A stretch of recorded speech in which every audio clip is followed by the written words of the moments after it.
So, good afternoon to everyone. So, my name is Dr. Arun Kumar from Physics Department and LNT College, Muzaffarpur. तो आज हम लोग देखेंगे interference of two waves जो कि MJC second semester में है और MIC सेकेंड सेमेस्टर में है.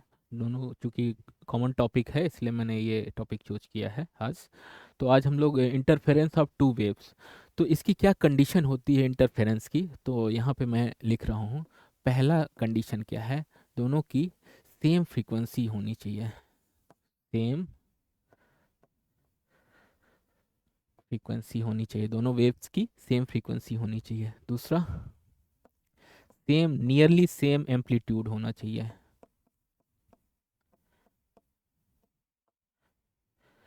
तीसरी जो कंडीशन है, कांस्टेंट पाथ डिफरेंस होना चाहिए. Constant path difference. अब मान लिया यहाँ पे दो वेव्स हैं, ठीक है, यहाँ पे मैं ड्रॉ कर रहा हूँ, ठीक है. ये एक वेव्स है जिसका मान लिया y1 एम्पलीट्यूड है, इसका y2 है, और ये सेम फेज का मतलब है, सेम फेज और कांस्टेंट पाथ डिफरेंस. सेम, यहाँ पे सेम फ्रीक्वेंसी मतलब एक ही फ्रीक्वेंसी दोनों ट्रेवल कर रही हैं दोनों वेव्स, ठीक है ना. ये इसका एम्पलीट्यूड हो गया, ये मान लिया A1 है, इसका इसका A2 है, ठीक है ना. ये एम्पलीट्यूड जो हाईएस्ट पॉइंट होता है वो एम्पलीट्यूड होता है, ठीक है. और दोनों वेव्स एक्स डायरेक्शन में ट्रेवल कर रही हैं, ठीक है. तो ये जो तीन कंडीशन मैंने यहाँ पे लिखा है इंटरफेरेंस होने के लिए, ये फुलफिल होना चाहिए. सेम फ्रीक्वेंसी, सेम एम्पलीट्यूड, ठीक है, एंड कांस्टेंट पाथ डिफरेंस होना चाहिए, ठीक है. तो अब हम लोग लिखते हैं इक्वेशन कि let y1 and y2 are two waves, दो वेव्स हैं जो सुपर इम्पोज कर रही हैं, और एक रिजल्टेंट हमको मिलेगी वेव्स जिसको हम लोग y से रिप्रेजेंट करेंगे. तो y इक्वल टू क्या हो जाता है, सुपर पोजिशन प्रिंसिपल से आप लोग जानते हैं, सिंपल एडिशन हो जाएगा y1 प्लस y2 का, ठीक है ना, from superposition principle. Superposition principle ये कहता है कि दोनों वेव्स को जस्ट ऐड कर दीजिए आप, ठीक है. तो यहाँ पे y1 क्या है, y1 को मान लेते हैं a साइन ओमेगा टी, ठीक है ना. y2 क्या है, a1, ये a2 sine omega T plus ये मान लिया फाई. फाई क्या है, फेज डिफरेंस, ठीक है ना. यहाँ पे फाई क्या है, ये फेज डिफरेंस, ठीक है. ओमेगा क्या है, आपकी वेव की एंगुलर फ्रीक्वेंसी है. A1 A2 क्या है, ये एम्पलीट्यूड, ठीक है, A1 A2.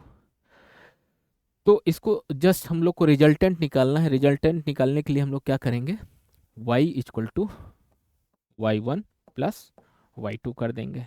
तो इसको सिंपली हम लोग लिखेंगे A1 sine omega T plus A2 sine omega T plus phi. अब आप लोग टेग्नोमेट्री में जानते हैं, क्योंकि ये दो फंक्शन है, इसमें ओमेगा टी प्लस फाई है, ठीक है. तो साइन ए प्लस बी का फार्मूला आप लोग जानते हैं, साइन ए प्लस बी का, ये उसी टाइप का फंक्शनल फॉर्म है. इसको ओमेगा टी को ए मान लीजिए, फाई को बी मान लीजिए, ठीक है. तो ये क्या हो जाता है, sine A into cos B plus cos A into sine B, ये फार्मूला हो जाता है, ठीक है. तो इसको हम लोग क्या करेंगे, खोल देंगे, ये फार्मूला है, आप लोग टेग्नोमेट्री में पढ़े होंगे, 12th में या 9th 10th में भी पढ़े होंगे, ठीक है. तो इसको हम लोग खोलेंगे, जो सेकेंड वाला टर्म है, तो ये y इक्वल टू क्या हो जाएगा, फर्स्ट वाले को वैसे ही रखेंगे, A1 sine omega T plus A two sine A cos B, sine omega T plus into sine omega T into cos phi plus A two multiply हो जाएगा cos omega T into sine phi. ठीक है, ये just दोनों bracket को हमने खोल दिया। तो अब क्या करना है, साइन वाला, साइन ओमेगा टी वाला टर्म एक कर लेंगे, तो साइन ओमेगा टी कॉमन ले लीजिए, क्योंकि यहाँ पे भी है और यहाँ पे भी है, तो साइन ओमेगा टी कॉमन ले लिया, बचा क्या, A one plus A two cos phi. ठीक है, दूसरे ब्रैकेट में क्या बचेगा, दूसरे वाले में कॉस ओमेगा टी कॉमन ले लीजिए, ये बचेगा क्या, ए टू साइन फाई। ठीक है, अब मान लेते हैं कि let A one plus A two cos phi को, ये हम लोग मान लेते हैं आर कॉस थीटा। ठीक है, एंड दूसरे वाले ब्रैकेट को ए टू साइन फाई को आर साइन थीटा मान लेते हैं। ठीक है, ये मान लिया, ये जो पीछे बैक ये इक्वेशन जो है, ये मान लिया ये वन है, ये टू है। ठीक है,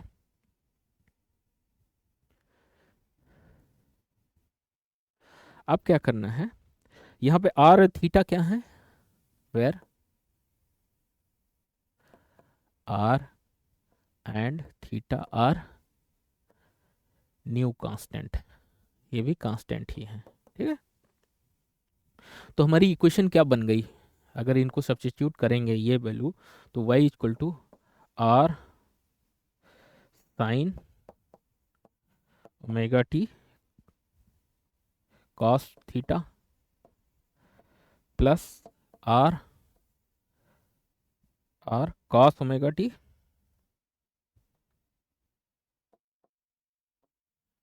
into sine theta.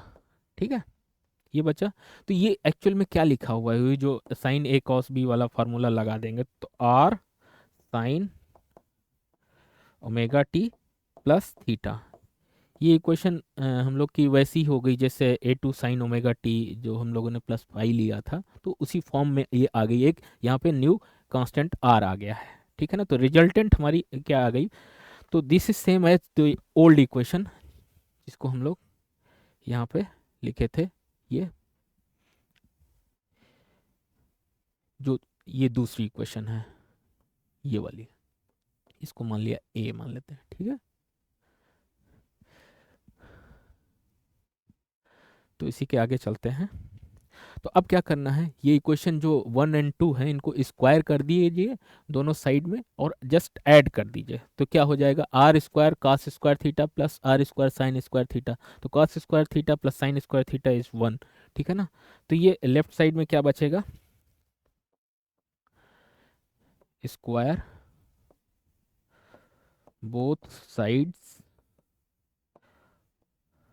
Of equation one and to.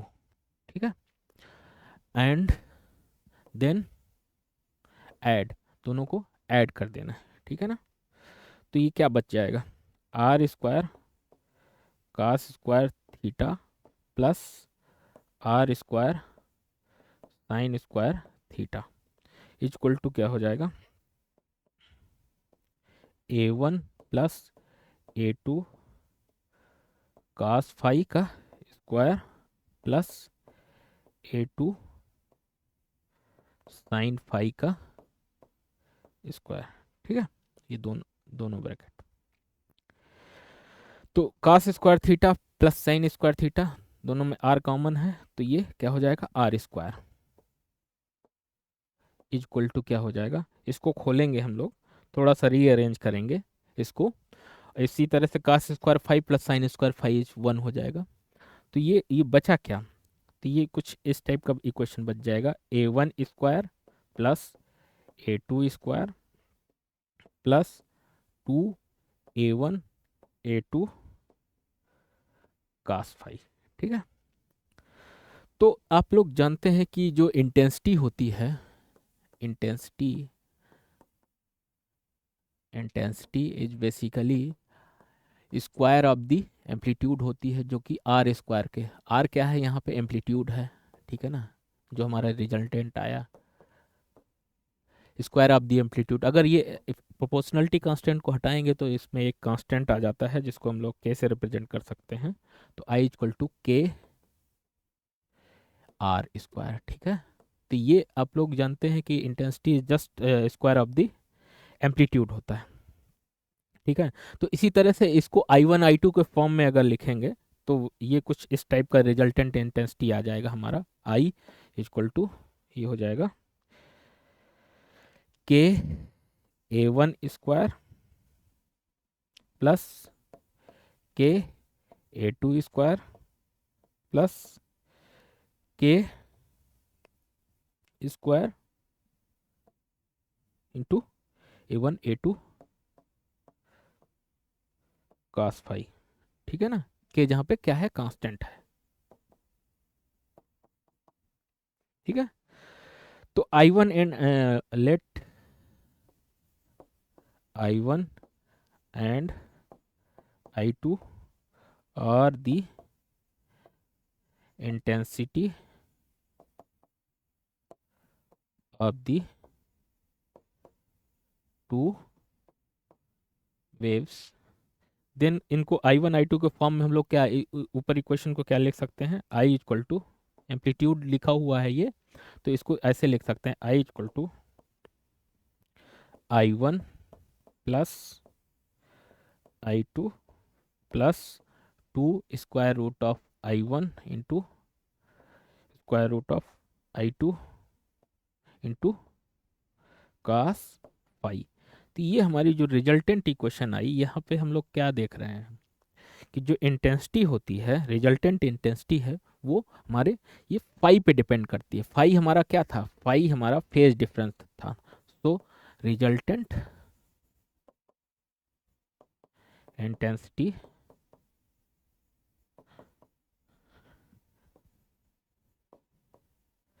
Depends on phi phase difference.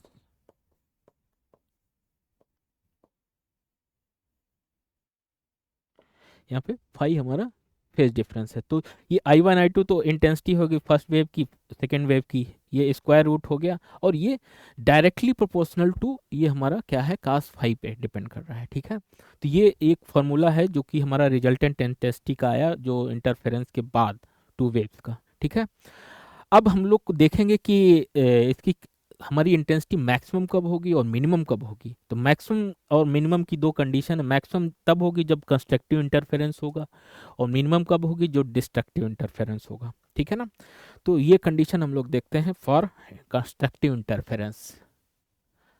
Constructive interference, constructive interference कब होगा, तो हमारा जो इंटेंसिटी का इक्वेशन है, I equal to I1 plus I2 plus 2 square root of I1 into I2 cos phi. ठीक है, तो मैक्सिमम कब होगा, आई मैक्सिमम जब हमारा cos फाई की वैल्यू क्या हो जाए, +1 हो जाए।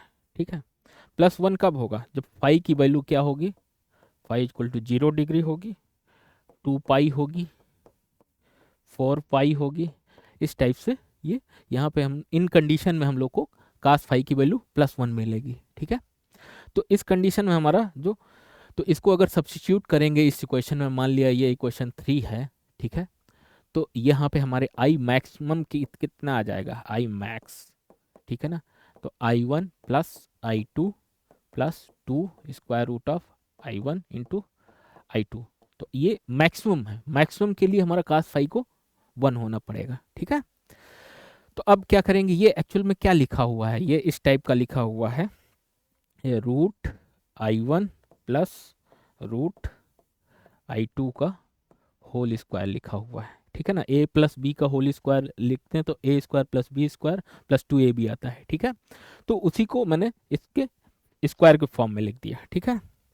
तो अगर आई मैक्स को अगर अब एम्पलीट्यूड के फॉर्म में लिखना है तो आई मैक्स क्या हो जाएगा, एम्पलीट्यूड जो इंटेंसिटी क्या है आई वन क्या है, इज प्रोपोर्शनल टू के ए स्क्वायर ए वन स्क्वायर है, ठीक है ना। तो ये अगर इसको हम लोग स्क्वायर रूट करोगे तो यहाँ पे स्क्वायर ये हट जाएगा, ठीक है। तो इसको हम लोग लिख सकते हैं के ए वन प्लस ए टू का होल स्क्वायर। तो ये हमारी आई मैक्स की कंडीशन एम्पलीट्यूड के फॉर्म में आ गई, ठीक है ना, कंस्ट्रक्टिव इंटरफेरेंस के लिए। इसी तरह से डिस्ट्रक्टिव इंटरफेरेंस कब होगा, destructive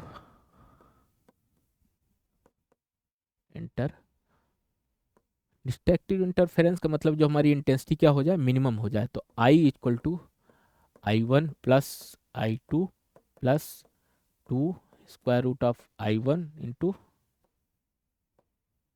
I two into cos phi.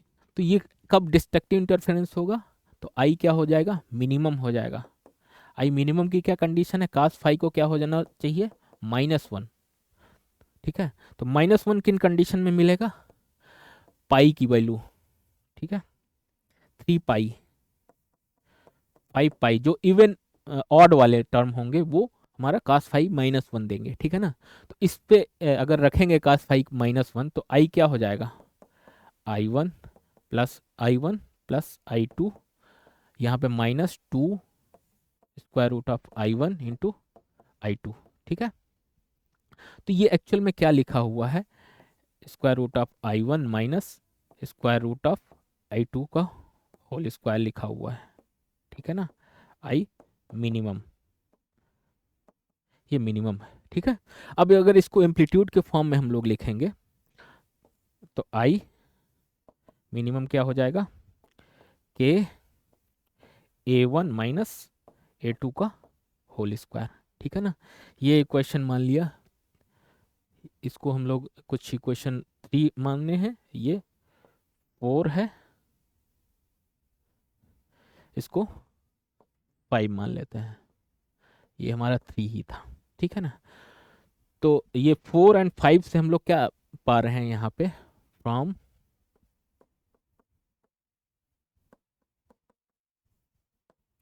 Equation 4 and 5, तो I max upon I minimum, ये क्या हो जाता था, A one plus A two का whole square upon A one minus A two का होल स्क्वायर। तो ये फार्मूला जस्ट आप लोग के न्यूमेरिकल में भी पूछा जाता है, ये इंटेंसिटी रेशियो है, intensity ratio for constructive to destructive interference के लिए,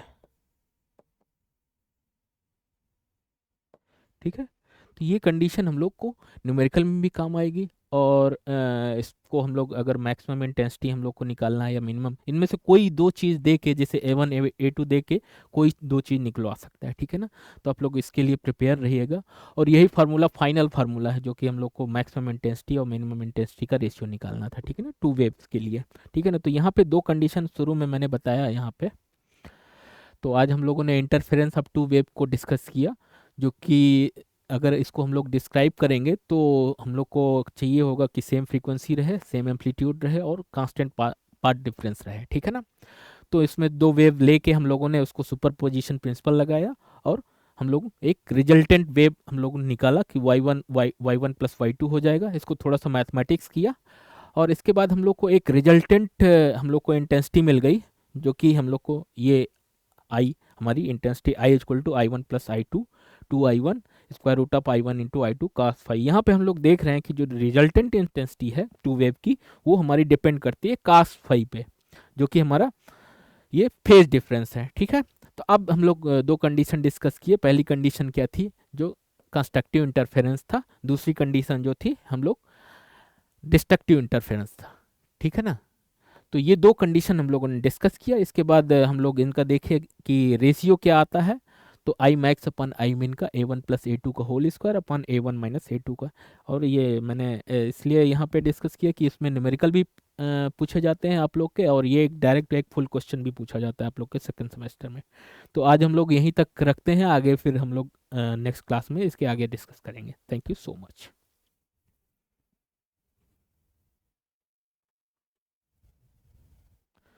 हाँ ठीक है, स्टॉप हो गया।